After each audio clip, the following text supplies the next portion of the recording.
Good morning दोस्तों। आज फिर से आपका स्वागत है हमारे YouTube channel Jitendra Verma with Sanskrit. कल हमने मायसी सूत्र के आधार पर वर्णों की संख्या, स्पर्श वर्ण, अंतस्थ वर्ण, ऊष्म वर्णों के बारे में अध्ययन किया। आज हम उसी प्रसंग को आगे बढ़ाते हुए चलते हैं। आज का टॉपिक है अयोगवाह वर्ण। आज का टॉपिक है अयोगवाह वर्ण। अयोगवाह किसे कहते हैं की परिभाषा।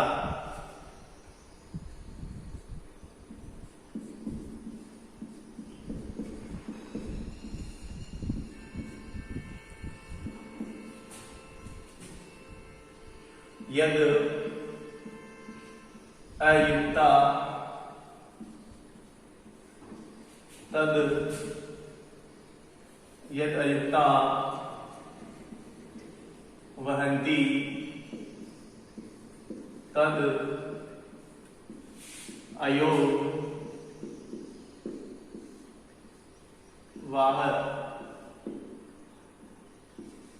यद अयुक्ता वहन्ति तद अयोगवाह। ऐसे वर्ण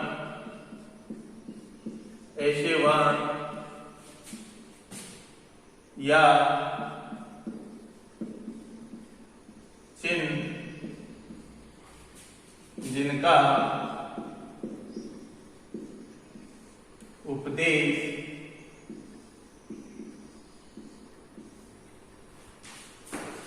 सामान्य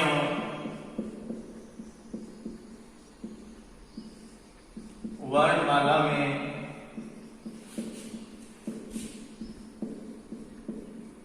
हमें नहीं किया गया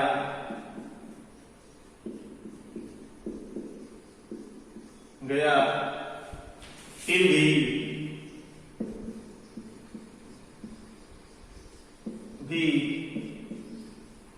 लेखन में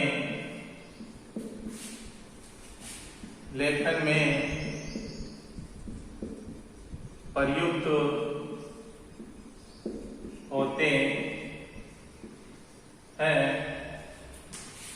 उन्हें अयोगवाह वर्ण कहा जाता है।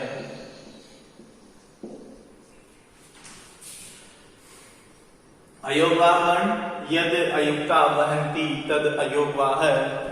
ऐसे वर्ण या चिन्ह जिनका उपदेश सामान्य वर्णमाला में नहीं किया गया फिर भी लेखन में प्रयुक्त होते हैं, उन्हें अयोगवाह वर्ण कहा जाता है।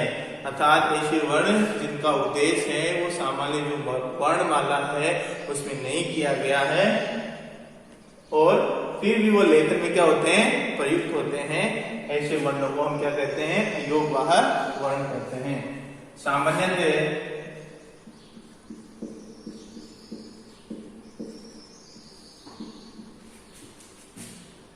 अयोगवाह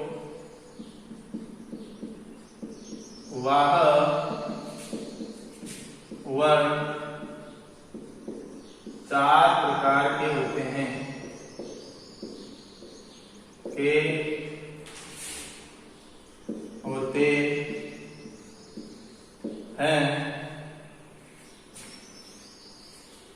पहला अनुस्वार। पहला कौन सा है, अनुस्वार।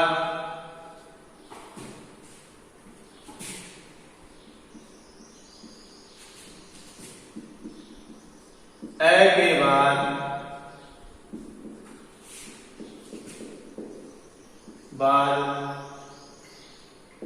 स्थित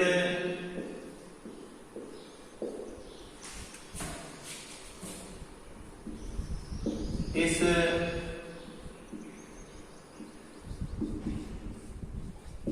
चिन्ह को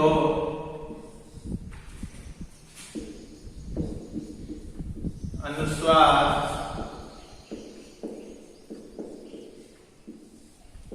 कहा जाता है। अर्थात है के बाद स्थित इस चिन्ह को क्या कहा जाता है? अनुस्वार कहा जाता है।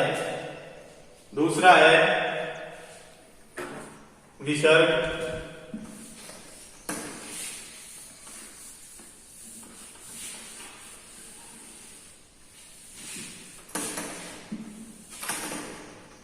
दूसरा अयोगभाव वर्ण है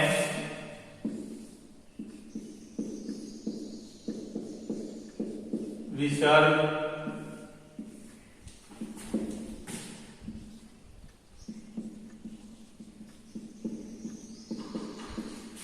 ऐ के बाद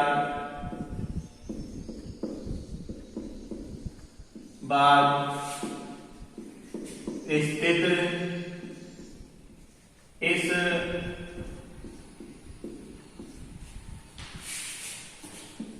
चिन्ह को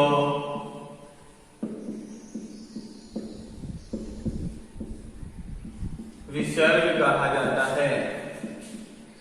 विसर्ग कहा जाता है। अर्थात है के बाद स्थित इस चिन्ह को क्या कहा जाता है?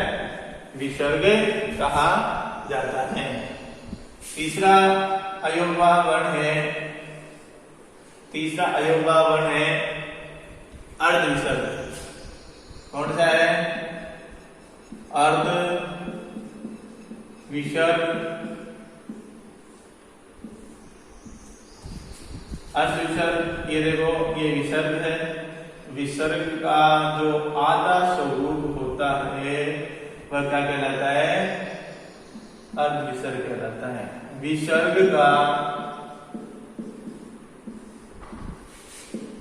आधा स्वरूप अर्ध विसर्ग कहा जाता है। क्या कहा जाता है? विसर्ग का जो आधा स्वरूप है उसे क्या कहा जाता है? अर्ध विसर्ग कहा जाता है। अर्ध विसर्ग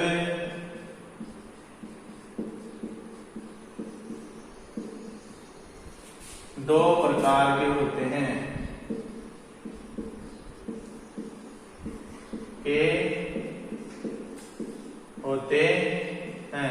अर्ध विसर्ग कितने प्रकार के होते हैं? दो प्रकार के होते हैं। पहला जो अर्ध विसर्ग है उसका नाम है जिह्वा मूलीय।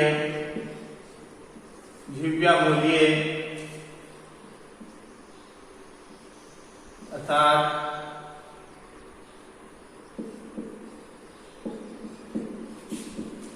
क और ख से पहले स्थित क और ख से पहले स्थित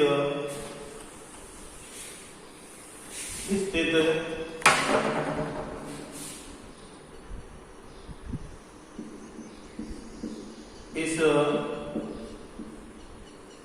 चिन्ह को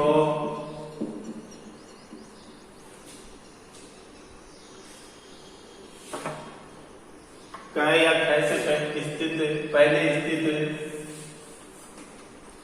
स्थित अर्ध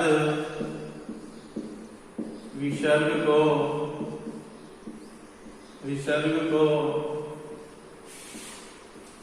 जिह्वा मूलीय कहा जाता है। जिह्वा मूल्य किसे कहते हैं? इस प्रकार से आएगा। क और ख से पहले अर्ध विसर्ग हो, क या ख से पहले स्थित अर्ध विसर्ग को जिह्वा मूल्य कहा जाता है। इसको क्या करता है? जीवामूल कहा जाता है। आपसे पूछे ऐसा निशान हो क के आगे तो ये पूछे कि ये क्या है, तो जीवामूल्य है।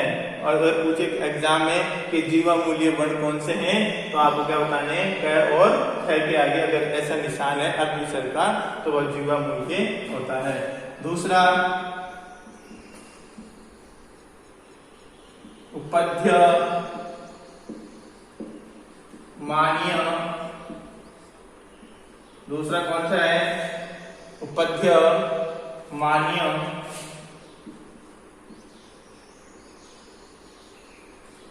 प और फ के आगे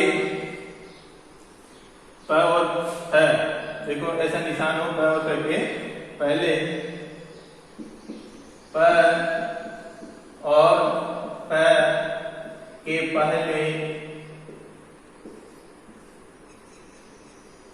पहले स्थित अर्ध विसर्ग को युवा अर्धविसर्ग को पद्य मान्य कहा जाता है। अर्धविसर्ग को प और फ के पहले स्थित अर्धविसर्ग को क्या कहा जाता है, उपद्यमान्य कहा जाता है। अगर आपसे एग्जाम में पूछे कि उपद्यमान्य वर्ण कौन से हैं, तो आपको बताना है प और फ से पहले स्थित अर्धविसर्ग को उपद्यमान्य वर्ण, ऐसा जहां दिखाई दे वही उपद्यमान्य वर्ण कहलाता है। अब आगे चलते हैं। जो चौथा प्रकार है अयोगवाहक का, वह है यम वर्ण। कौन सा है, यम।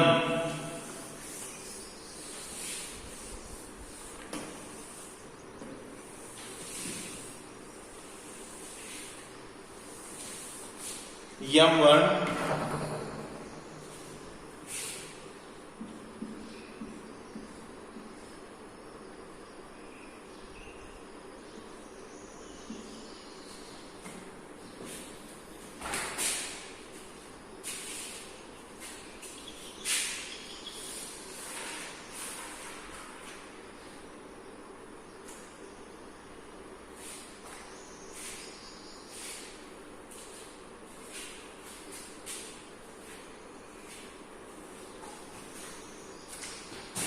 चौथा प्रकार है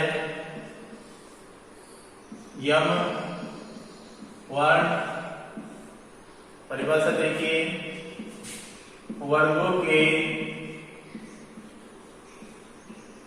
एक, दो, तीन, चार के द्वित्व रूप के आगे, द्वित्व रूप के आगे किसी भी वर्ग का पांचवा वर्ण हो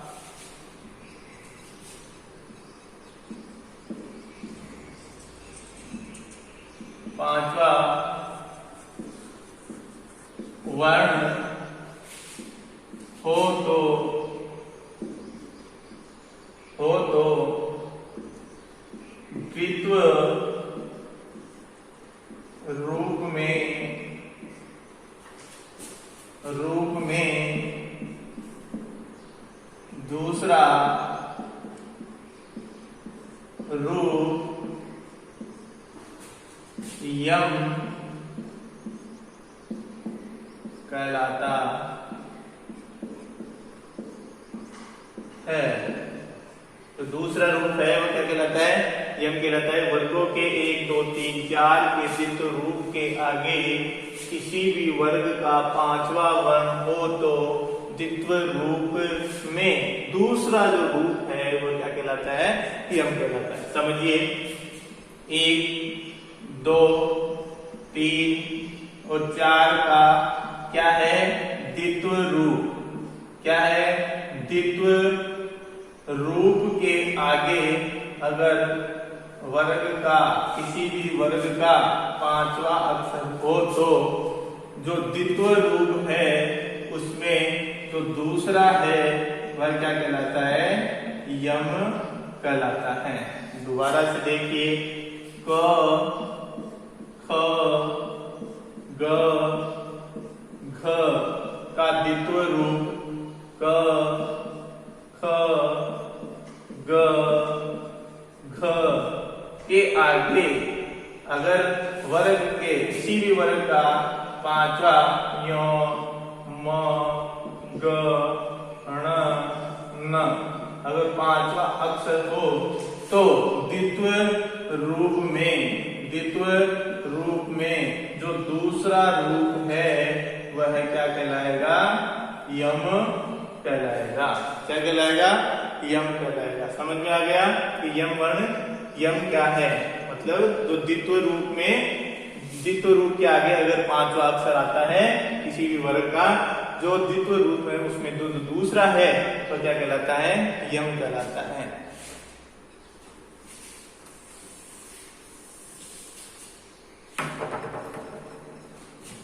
नोट में लिखिए, यम वर्णों की संख्या 100 संभव थी। कितनी संभव थी, 100 संभव थी। लेकिन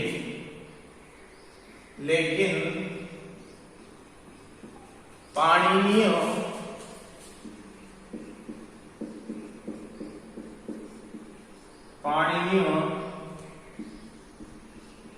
शिक्षा के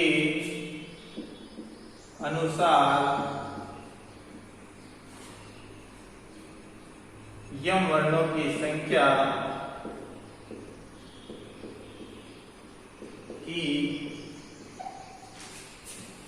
संख्या 4 ही स्वीकार की गई। 4 ही स्वीकार की गई। समझिए, यम वर्णों की संख्या 100 संभव थी। अगर आपसे क्वेश्चन पूछे कि यम वर्णों की संख्या कितनी संभव थी तो आपको आंसर बताना है 100 संभव थी। पाणिनीय शिक्षा के अनुसार यम वर्णों की संख्या कितनी स्वीकार की गई, अगर आपसे क्वेश्चन पूछा जाए तो आपका आंसर क्या होगा, 4। आपका आंसर क्या होगा, 4। आप देखिए 4 जो यम वर्ण है वो कौन से हैं।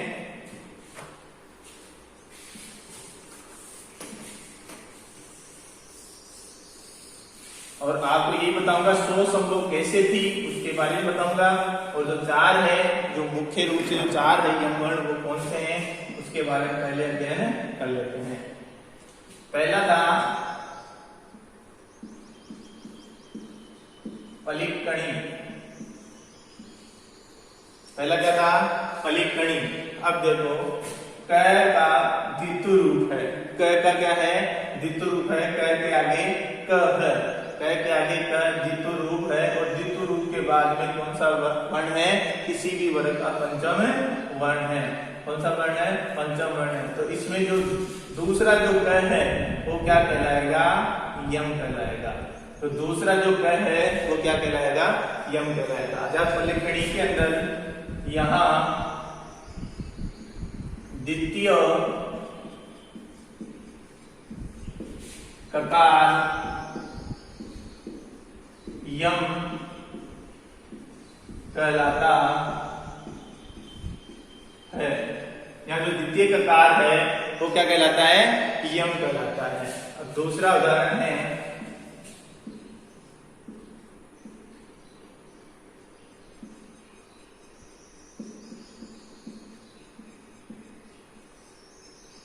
चखनतु। दूसरा उदाहरण कौन सा है, चखनतु। कौन सा है, चखनतु। अर्थात इसमें देखो ख का द्वित्व रूप है है का कौन सा रूप है, द्वितीय रूप है, और द्वितीय रूप के आगे कौन सा वर्ण आ रहा है, पंचम वर्ण आ रहा है। तो जो द्वितीय खकार है, तो द्वितीय खकार है वो क्या कहलाएगा, यम वर्ण कहलाएगा। तो यहाँ क्या होगा, यहाँ द्वितीय खकार यम कहलाता है,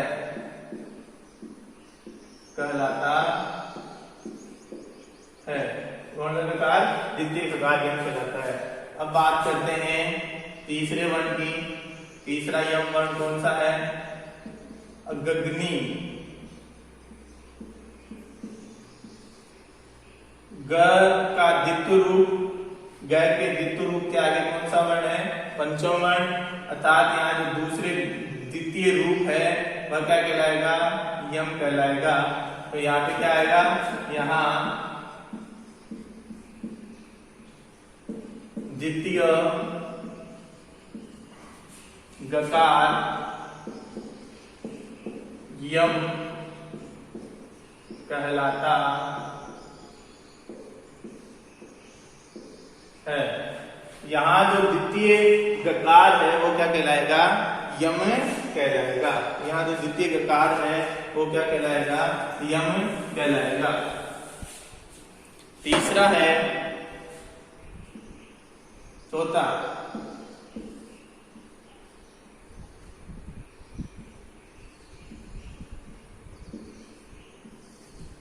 घनंतु। क्या है, घनंतु। चौथा कौन सा है, घनंतु। अर्थात घनंतु में घ के आगे घ और घ के द्वितीय रूप के आगे कौन सा है, पंचम वर्ण है। तो यहाँ जो दूसरा जो द्वितीय घकार है वह क्या कहलाएगा, यम कहलाएगा। यहाँ द्वितीय गकार यम कहलाता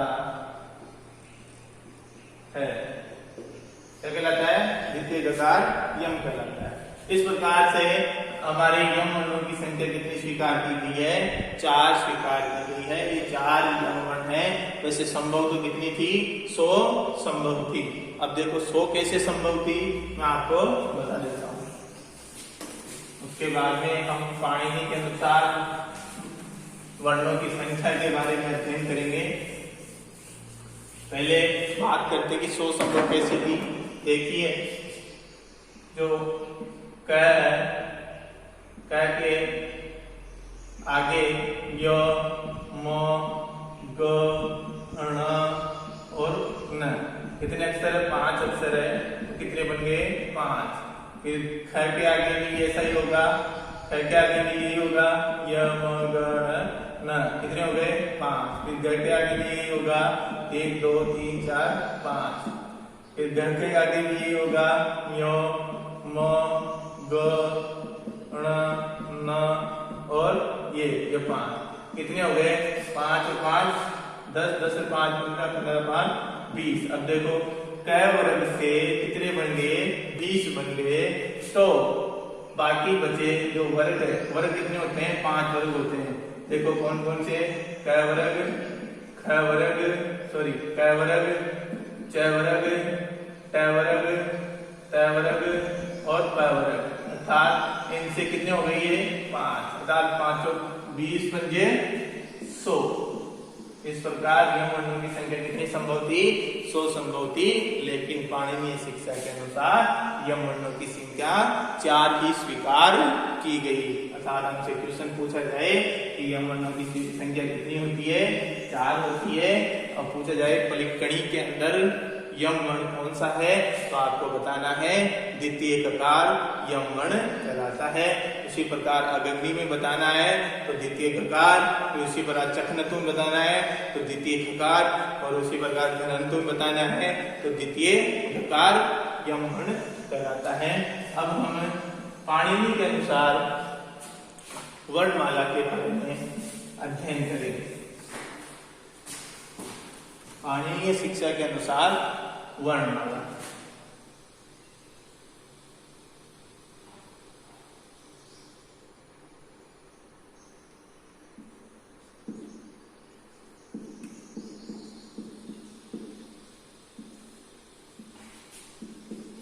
शिक्षा के अनुसार वर्णमाला।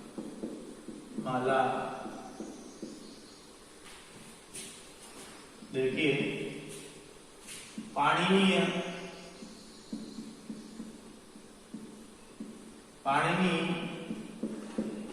शिक्षा के अनुसार स्वर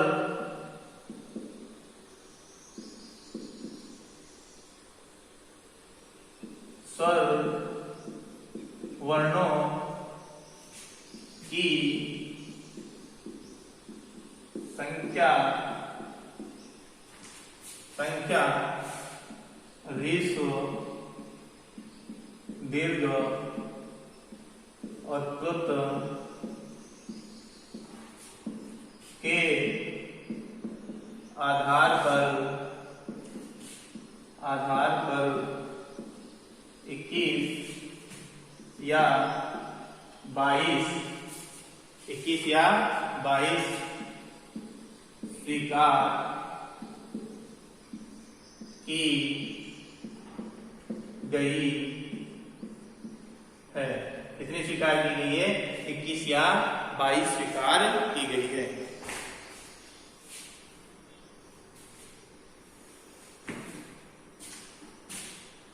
देखिए,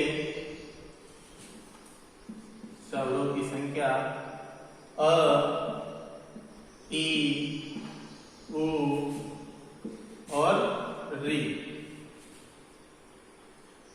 ये कौन सा रूप हो गया? ह्रस्व। दूसरा आ, बड़ी ई, बड़ा ऊ, री, बड़ी री। ये कौन सा रूप हो गया? दीर्घ। अब आता है प्लुत।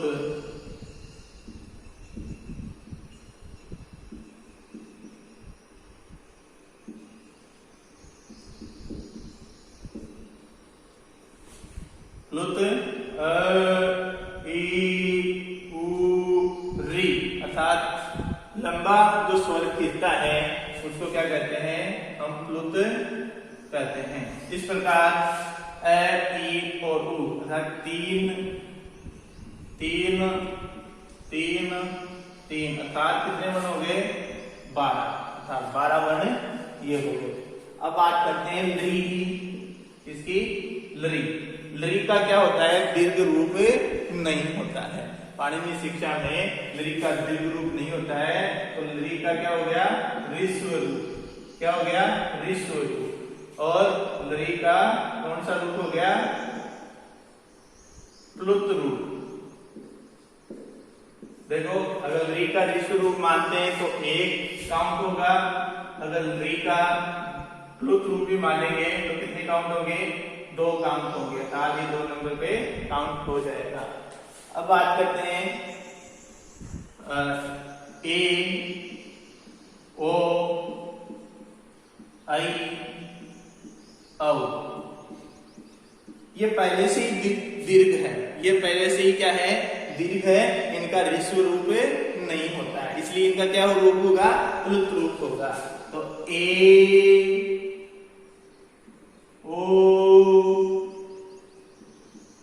आई, औ, इस प्रकार से ध्वनि निकलती है प्लुत में। तो कितने हो गए?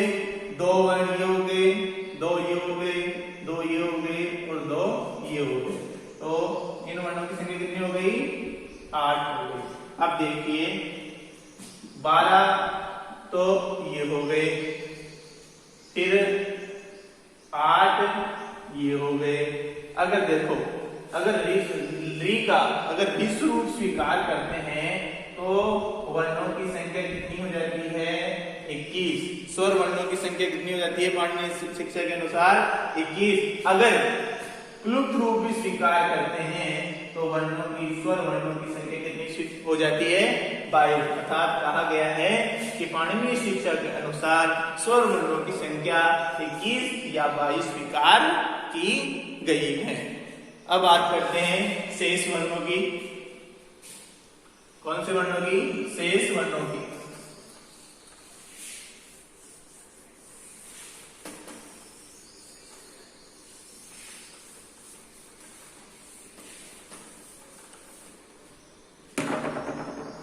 शेष वर्ण 42। कितने हैं? 42। देखिए स्पर्श वर्ण आपने पहली क्लास में पढ़ा, हमारा जो पहला जो कालांश था उसमें पढ़ा। कितने होते हैं? 25। कितने होते हैं? 25। और अंतस कितने होते हैं? अंतस कितने होते हैं? 4। और पुष्प वर्ण कितने होते हैं? 4। इस प्रकार इन वर्णों को, अंतस्थ और पुष्प वर्णों को क्या कहते हैं? हाथी वर्ण भी कहा जाता है। क्या कहा जाता है? हाथी वर्ण भी कहा जाता है। अगर आपसे पूछे कि हाथी वर्णों की संख्या कितनी होती है तो आपको कितनी बतानी है? 8। 25 तो ये हो गए, 8 ये हो गए, कितने हो गए? 33। अब बात करते हैं हम, पहला एक है कौन सा? अनुस्वार। कौन सा है? अनुस्वार। एक है क्या है? विसर्ग। क्या है? विसर्ग। एक है जिह्वामूल्य। क्या है? जिह्वामूल्य। फिर आता है एक है उपध्यमान्य। क्या है? उपध्यमान्य।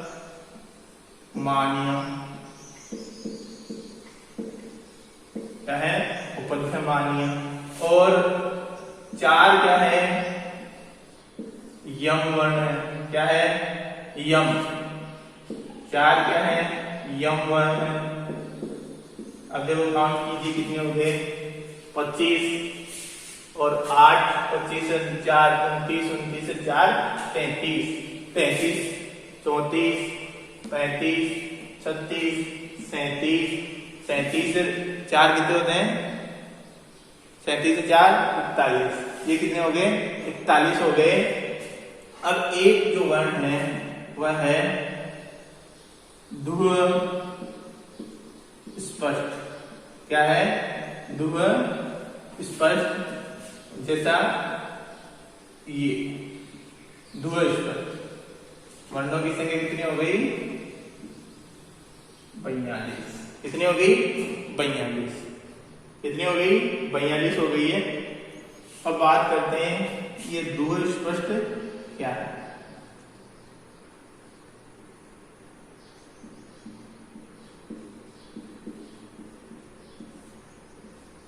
कौन सा है? ध्रुव स्पष्ट। वैदिक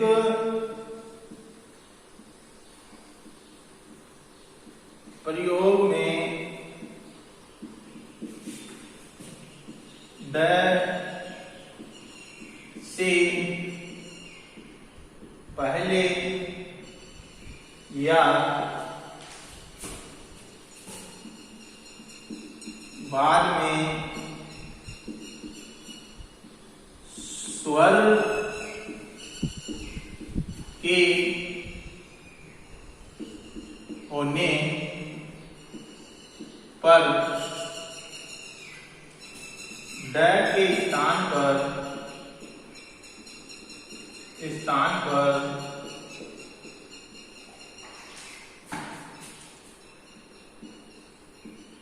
ध्रुव स्पष्ट आदेश होता है। क्या आदेश होता है? ध्रुव स्पष्ट आदेश होता है। ध्रुव स्पष्ट मतलब ये वाला ड़। क्या बोलते हैं इसको? ड़ बोलते हैं। क्या बोलते हैं? ड़। क्या बोलते हैं? ड़। वैदिक प्रयोगों में ड से पहले या बाद में अगर स्वर के होने पर ड के स्थान पर ध्रुव स्पष्ट ड़ आदेश होता है। देखिए जैसे क्या उदाहरण के तौर पर बताता हूं।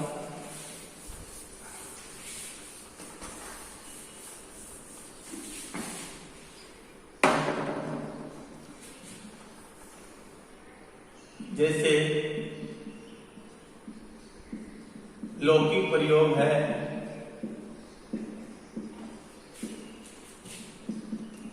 E day. लौकिक प्रयोग क्या है?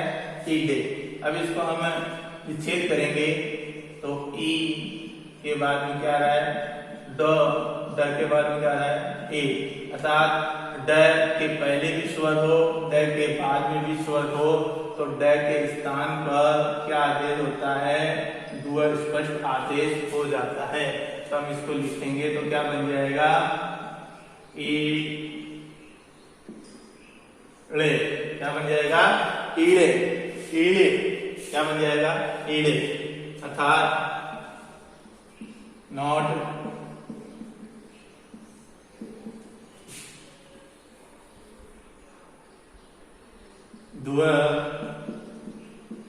स्पष्ट का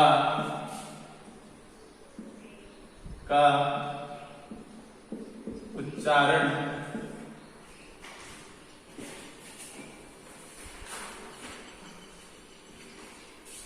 स्पष्ट का उच्चारण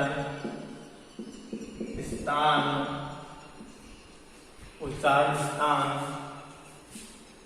मूर्धा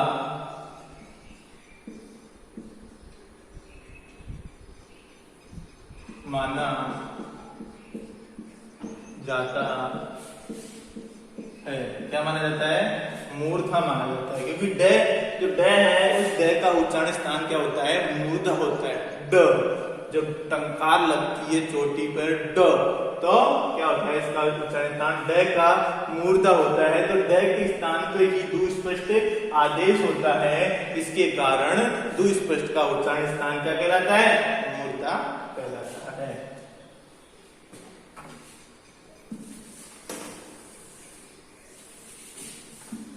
इस प्रकार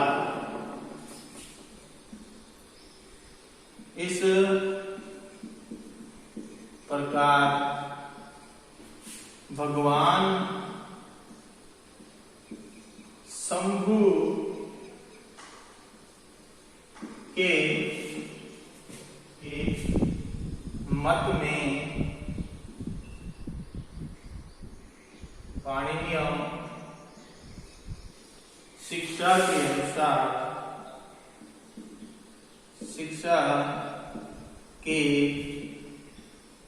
अनुसार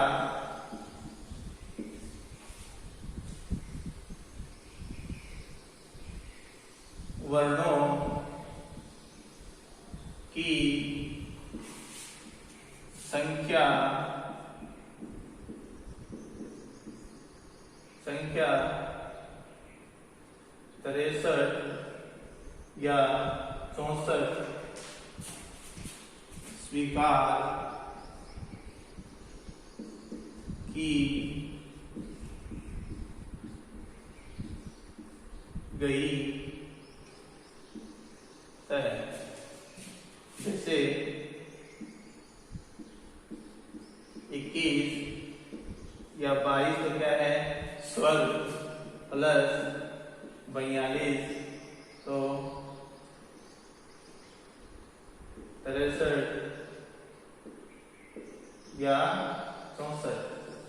पाणिनि शिक्षा के अनुसार कुल वर्णों की संख्या कितनी होती है? तो आपको कितनी बतानी है? 63 या 64 बतानी है। अगर पूछे कि पाणिनीय शिक्षा के अनुसार स्वर वर्णों की संख्या कितनी होती है, तो आपको क्या बताना है? 21 या 22 बताना है। किसके आधार पर? ऋस्व दीर्घोट लुप्त के आधार पर होती है। और दुस्पष्ट का पूछे कि इनमें से दुस्पष्ट कौन सा है, तो आपको क्या बताना है? ये दुस्पष्ट है। अगर आपसे पूछे कि दुस्पष्ट का उच्चारण स्थान क्या होता है, तो आपको बताना है इसका उच्चारण स्थान क्या होता है? मूर्धा माना जाता है। क्या माना जाता है? मूर्धा माना जाता है। धन्यवाद। अपने इस वीडियो को लाइक, शेयर, सब्सक्राइब जरूर कीजिएगा, क्योंकि आपके लाइक और शेयर और सब्सक्राइब पर ही ये वीडियो चलेगा और मैं ऐसे ही आपको संस्कृत विषय के बारे में संपूर्ण व्याकरण की जानकारी देता रहूंगा। आपका जितेंद्र वर्मा। धन्यवाद। बाय।